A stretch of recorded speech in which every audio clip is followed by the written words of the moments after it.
วัดป่าแดงมหาวิหารมีพระญาณคัมภีร์พระมหาสวามีโพธินันทะครูบาเจ้าศรีวิชัยพระอธิการอิ่นแก้วอรินทโรครูบาอ่องขอเชิญชวนผู้มีจิตศรัทธา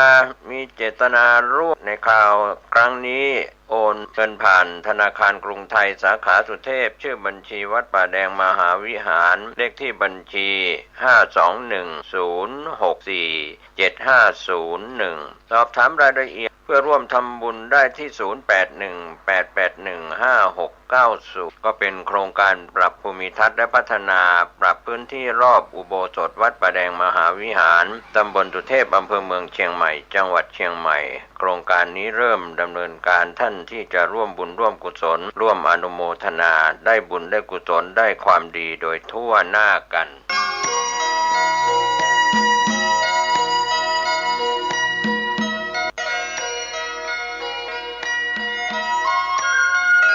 ข่าวสารเพื่อการประชาสัมพันธ์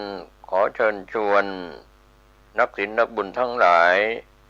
รู้วัดมุนีเจ้าวาดวัดดอนจันทร์ท่านเป็นประธานสำนักวิปัสสนาทางสายเอกจัดพิธีสวดมนต์ข้ามปีภาวนาสร้างบารมีรับปีมะเมีย31ธันวาคม2568ถึง2มกราคม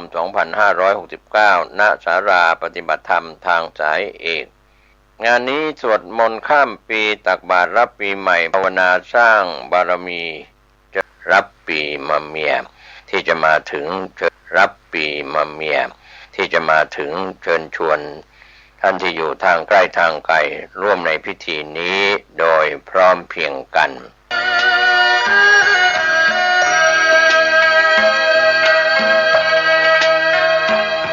ข่าวสารเพื่อการประชาสัมพันธ์ขอเชิญชวนศรัทธานักศีลนักบุญผู้ใจบุญทั้งหลายร่วมพิธีเสริมชะตาปีใหม่ประจำปี2569ในวันพฤหัสบดีที่169ในวันพฤหัสบดีที่1มกราคม2569สถานที่จัดงานณวัดดอนจันทร์ตำบลท่าสาราอำเภอเมืองเชียงใหม่จังหวัดเชียงใหม่พิธีเริ่มเวลา 9:30 น.ติดต่อสอบถามรายละเอียดเพิ่มเติมได้053-240-184ก็เป็นพิธีสืบชะตารับปีใหม่ประจำปี2569ได้รับความสุขในพิธีสืบชะตาโดยพร้อมเพรียงกัน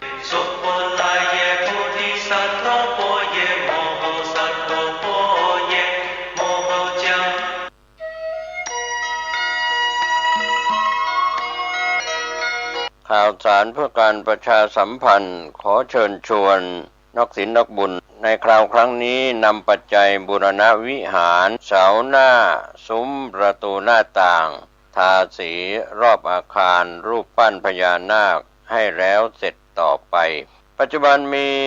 พระครูประภัชชัยคุณเป็นเจ้าอาวาสวัดชัยสถานป่าเศร้าน้อยเจ้าคณะตำบลสันปุเรยเขต2ท่านสามารถติดต่อสอบถามรายละเอียดและร่วมทำบุญได้ที่0876572276 0876572276ณวัดชัยสถานป่าเศร้าน้อยตำบลสันปุเรยอำเภอดอยสะเก็ดจังหวัดเชียงใหม่ได้บุญได้กุศลได้ความดีได้อนุโมทนาโดยทั่วหน้ากัน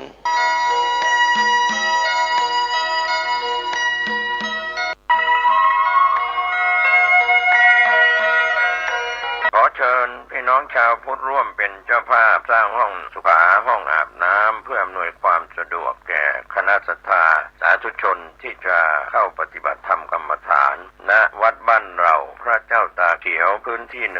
126ตารางเมตรจำนวน23ห้องประกอบด้วยห้องน้ำหญิง8ห้องห้องอาบน้ำ4ห้องห้องสำหรับผู้พิการ1ห้องห้องน้ำชายแบ่งเป็นห้องสุขา5ห้องโถปัสสาวะ3โถห้องอาบน้ำ4ห้องและห้องสำหรับผู้พิการอีก1ห้องท่านผู้ใจบุญใจกุศลร่วมสร้างห้องน้ำห้องขาตารางเมตรละ 10,000 บาทหรือตามกำลังเจตนาศรัทธา ติดต่อร่วมทำบุญได้ที่ธนาคารกรุงไทยสาขาป่าซางเลขที่บัญชี79800274865ชื่อบัญชีวัดบ้านเราหรือสอบถามรายละเอียดเพิ่มเติมได้ที่พระครูภาวนาโสภิตผู้ช่วยศาสตราจารย์ด็อกเตอร์เจ้าวาดวัดบ้านเหล่าพระเจ้าตาเขียวตำบลบ้านเรือนอำเภอป่าซางจังหวัดลำพูนโทรศัพท์0969525159ได้ทุกวันขออนุโมทนากับเจ้าภาพทางไกลและที่ร่วมทำบุญทั้งภาคปกติและออนไลน์ได้บุญได้กุศลได้ร่วมอนุโมทนาโดยทั่วหน้ากัน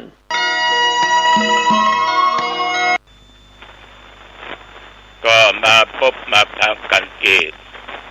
ในรายการปกิณกะแก่งธรรมะจากตุเจ้าวัดหนองตองหางดงจังหวัดเชียงใหม่นำรายการนี้มาพบปะญาติปะโยมเป็น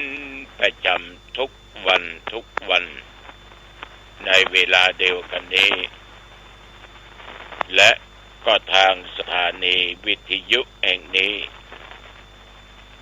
เป็นเวลา30 นาทีโดยประมาณพระยมบดายธรรมาก็ดีว่า3-4 ชั่วโมงที่ผ่านไปก็พระยมวันนี้เวลานี้ก็มาพบพระยมก็พระตุเจ้าหนองตองได้ยินเสียงตุเจ้าหนองตองเฮาต่างคนต่างมีบุญมีกรรมดีเนาะที่ได้สร้างมาสร้างต่อไปเน้อโยมเน้อสร้างต่อไปความดีก็ไม่มีขายบาปทั้งหลายนั้นก็มีคือได้ซื้อได้หามันเกิดบุญเกิดบาปเพราะเกิดจากการกระทำของภัยของมันนะโยมเน้อไผบ่ได้เอาไม่ได้ซื้อจากไผมาสร้างขึ้นตั้งกายตั้งวาจาตั้งด้านจิตใจกายกัมมังวจีกัมมังมโนกัมมังเนาะกรรมเป็นกลางแต่จะว่าอันไหนดีอันไหนบ่ดีก็เมื่อเอากระทำโดยตั้งกายวาจาใจถ้าทำบ่ดีก็เป็นกรรมบ่ดีทำดีก็เป็นกรรมดีเอาละต่อไปเรามาสร้างกรรมดีมาบูชาพระรัตนตรัยไหว้พระสวดมนต์กันสร้างกรรมดีทั้งกายทั้งวาจา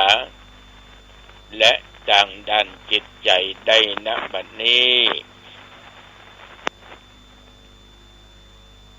อะระหังสัมมาสัมพุทโธภควาพระผู้มีพระภาคเจ้าเป็นพระอรหันต์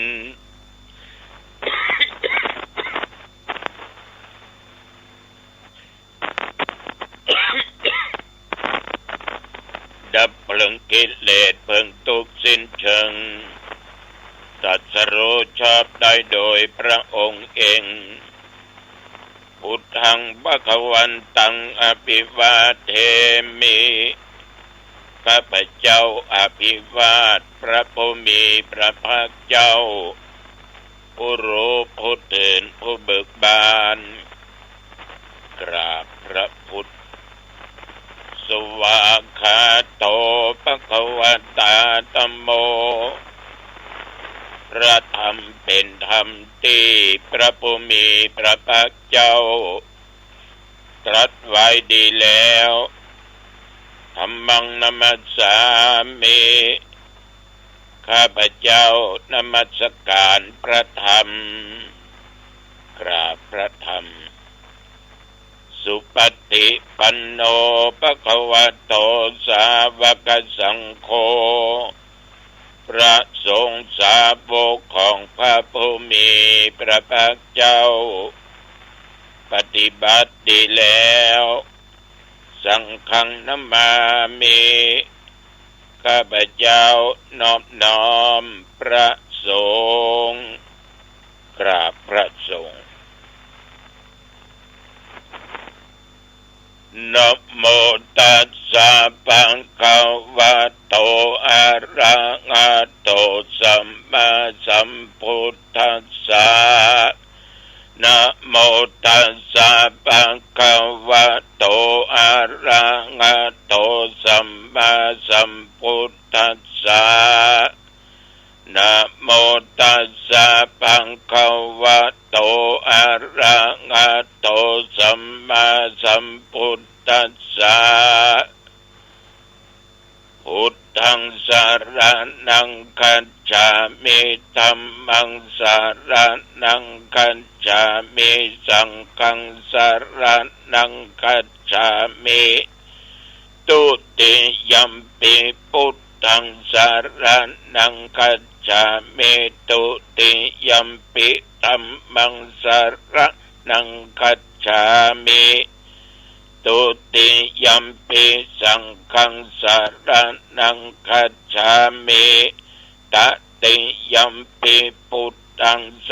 รณังคัจฉามิตติยัมปิธัมมังสรณังคัจฉามิ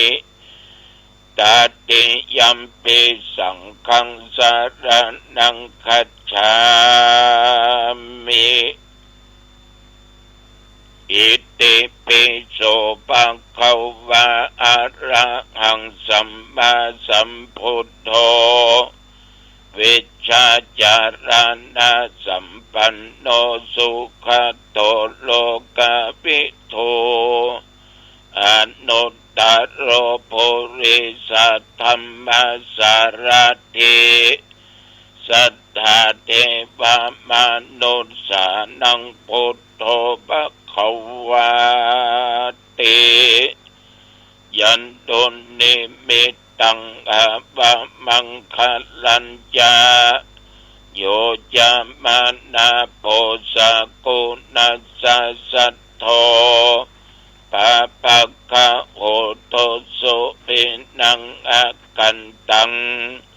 พุทธานุภาเวนะวินาศเม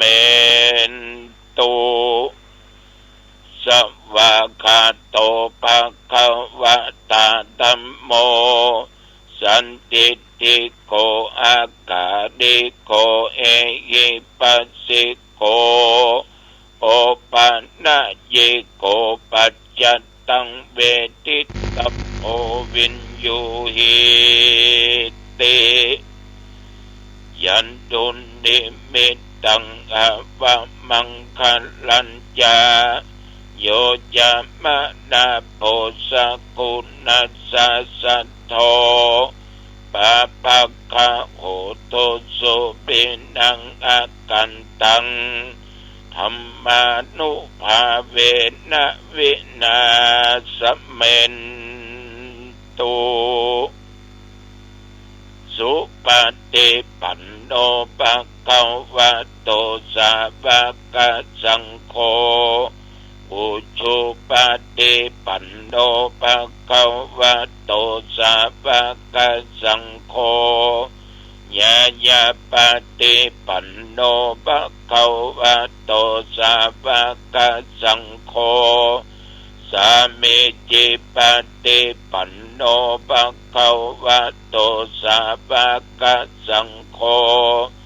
ยะติทังจัตตาลิปุริสยุคานิอัตถปุริสปุคลาสัพพะคะวะโตสาวกสังโฆอาหุนายโยปะหุนายโยทักขินายโย อัญชลีการณิโยอนุตตรังปุญญาเขตังโลกัสสาติยันตุนิมิตตังอวะมังคะลัญญาโยจามะนาโปสะกุณัสสะสัทโธปะปะกะโคตุสุปินังอากันตังสังฆานุภาเวนะวินาสเมนตุยะโตอังภะเคนิอะลิยายะจาติยาชะโตนาภิชานามิสันจิจาปานังชีวิตาโวโรเปตาเตนะสัจเจนะโสติเตโหตุโสติกัปปัสสะโพชังโพสติสังฆาโตธัมมานังวิจโยตถาวิริยัมปิติปัสสติโพชังคาจัตถาปะเรสัมมาโตเปกขะโพชังคาสัตเตติสัพพัทธัสสินามุนีนาสัมมาทัคคาตาภาเวตาภาวุติกาภาสัมปัตตันติอาปิญญาญาณิพพานายาจะโพธิยาเอเตนะสัจจะวัจเจนะโสติเตโหตุสัพพทาเอกัสสมิงสัมมาเยนะโตโมคันลานัญจกัสสปังคิลันเอตุคิเตติสวะโพชังเขสัตตะเทสัญเยเตจะตังอภินันติตวาโรคามุตจิงสุตังคะเนเอเตนะสัจจะวัจเจนะโสติเตโอตุสัพพทาเอกาธาธัมมราชาปิเขลัญเยนะปิปิริโตจุนทติเลนะตัญเยวะพนาเปตวานาสาธารัง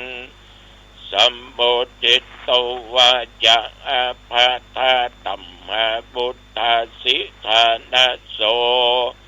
เอเตนะสัจจะวัจเจนะโสติเตโหตุสัพพทาปะเอนะเตจะอาภาธาตินนันนัมปิมะเยสินังมัคคะอัตตะกิเลสะวะปัตตานุปติธัมมะตัง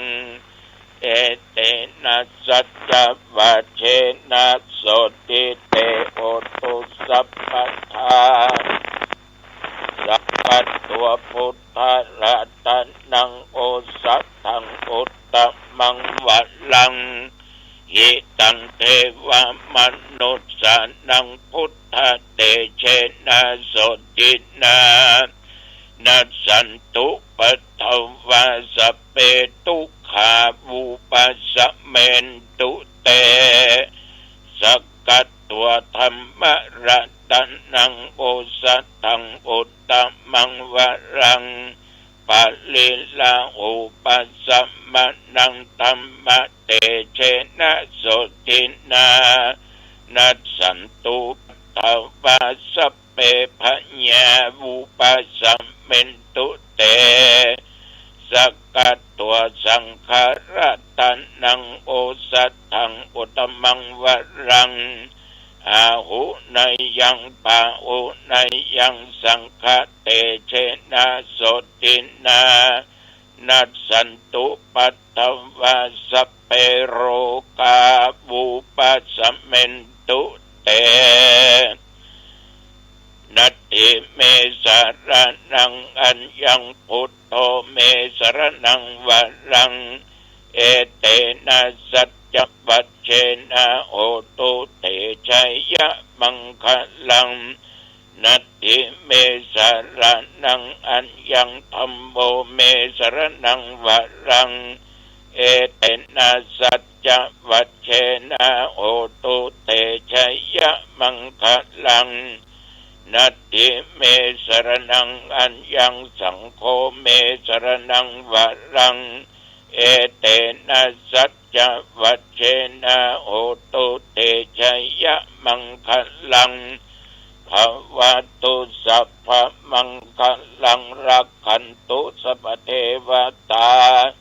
สัพพพุทธานุภาเวนะสัทธาโสติภวันตุเต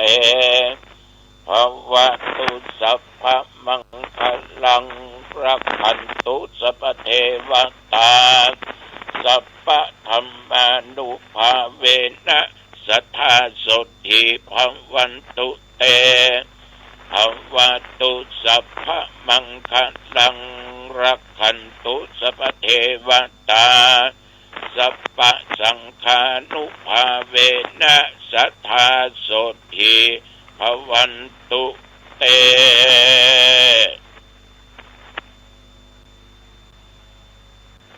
โดยบทพุทธานุภาพธรรมานุภาพสังฆานุภาพสาธยายมนต์อันศักดิ์สิทธิ์พชังคะปริศสกัดตัวยันตุนิมิตตังเป็นมนต์อันศักดิ์สิทธิ์ด้วยจิตอันตั้งมั่นอัตมภาพขออำนวยอวยพรปันปุปันใจแก่ญาติแก่โยมท่านผู้ฟังทั้งหลายตึงยิงใจทุกสารทิศแม้ตนข้าพเจ้าแม้นว่าในกาลปัจจุบันนี้ได้ตรงโลกาเบียทิภัยไข้เจ็บอย่างนักอย่างหนาอย่างร้ายนอกกายในกายก็ขอเดชานุภาพคุณแห่งพระพุทธคุณแห่งพระธรรมคุณแห่งพระสงฆ์พระคุณแห่งมนต์ต่างๆที่ได้สาธยายนี้จงกำจัดยังโรคภัยไข้เจ็บอันหนักอันร้ายต่างๆที่หมอยุกหมอยาบหายกินยาบหายขอเมื่อมันหายไปมีสุขภาพกายใจอยู่ตามปกติแม่นบาข้าเจ้าและญาติโยมทุกคนเดินทางไปเหนือใต้ตกออกไกลใกล้ทุกสลอกทุกกองไปก็เมื่อมีใจมีโชคกลับมาก็มีโชคมีใจมีสติและปัญญาประตั้งตัวตนอยู่ในความประมาทขอเฮือญาติโยมทั้งหลายจำเริญด้วยกิจการงานการค้าการขายสิ่งหนึ่งสิ่งใดก็ดีการเกษตรก็ตามจำเริญและจำเริญหน้าที่กิจการงานยิ่งขึ้นไปอายุวันโนสุขังพลังกรมอุตุได้บอกตักเตือนว่าระยะนี้ภาคเหนือเฮาลมหนาวอากาศเย็นก็ต้องระมัดระวังแม่นว่าญาติโยมเดินทางไปโต้ลมหนาวที่นั่นที่นี่ก็ต้องรักษากายให้อบอุ่นประมาทบ่ได้ขนาดผู้เจ้ายังไอแค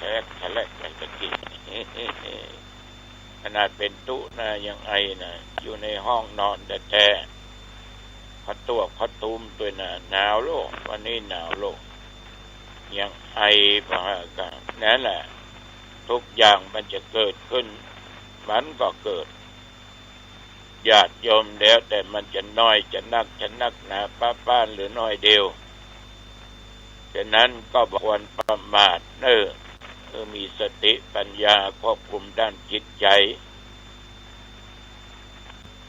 พี่น้องญาติโยมนับตั้งแต่เมื่อตะวันวามาจนถึงปัจจุบันบัดเดี๋ยวนี้ตะวันนี่กินเขาง่ายแล้วก็ตึมไปไหนเอาเฮ้ยแล้วก็นั่งปั่นปอนส่งท้ายปีเก่าต้อนรับปีใหม่ตอนทานและกระตุนกับตัวไปหน้าก็ดีเทพุทธเทวดาผู้ล่วงลับดับขันทำบุญวันเกิดเนี่ย มากันก็หันญาติโยมมาแล้วก็ดีอกดีใจมีโยมคนหนึ่งเปิ้นอู้ว่าแต่เขาถามเปิ้นก่อนเนาะเป็นใหญ่การค้าการขายระยะนี้ดีมานักโดดตุลุงตั้งแต่คนละกึ่งเนี่ยนี่ เป็นเช่นนั้นเนาะแต่ไปถามคนที่ได้คนละกึ่งต้นดูน้อมมีก็จะก็มีความหมายตุลุงได้มา2 บุญ2,000ของบุญต้องมีต้นทุน2,000ของบุญนี่หรอ เอาไปว่าคนละกึ่งเนาะมึงออกกึ่งกูออกกึ่งเนี่ยเนาะจ้ะแม่ค้าพ่อค้าก็บอกว่าดีก็ยินดีตัวเนื้อโยมเนื้อยินดีตัวนักหลายๆถ้ามันหมดเวลาก็ต้องไปกองหามันนะก็ยังดีอยู่อาหารการกินของกระเจ้าของกระผมคนถึงมาซื้อมาหาดีใจสู่นี่ขยันขันแข็งแต่เนาะความมันความขยันความมุมานะบากบั่งภาคเพียรทำชีวิตอยู่รอดได้กินข้าวตอนแล้วญาติโยมก็มีโยมเปิ้นเป็นเจ้าศรัทธาซื้อรถจักรยานมา3-4 คันซื้อผ้าห่มนอนแล้วก็มีโยมไอ้คนจะซื้อไข่เป็นแพ็คจะมามอบเป็นของขวัญส่งท้ายปีเก่าต้อนรับปีใหม่คืนวันที่31 ธันวาคมสวดพุทธมนต์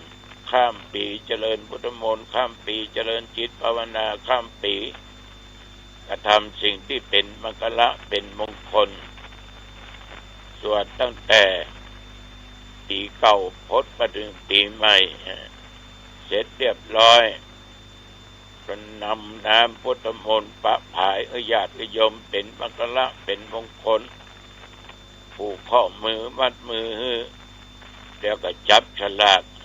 ใครจะได้พันห่มใครจะได้ไข่ใครจะได้รถจักรยานแล้วก็สุดแล้วแต่ว่าก็มีบรรนักเนื้ออย่างใดก็ตามญาติโยมเข้ามาก็อาบน้ำอาบท่าก็พักผ่อนมาจนถึงปัจจุบันประเดี๋ยวนี้ชีวิตจะมีค่า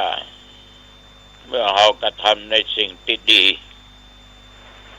สิ่งดีๆทำเมื่อเกิดค่าในทางที่ดีสิ่งดีก็ทำเมื่อเกิดค่าในทางที่บดี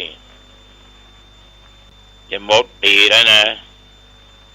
คนเคยเล่าขวนว่าเอาเนี้ยอังนั้นทำอย่างบดีแล้วกับปีอกก็ยังเป็นเล่าขวนอย่าง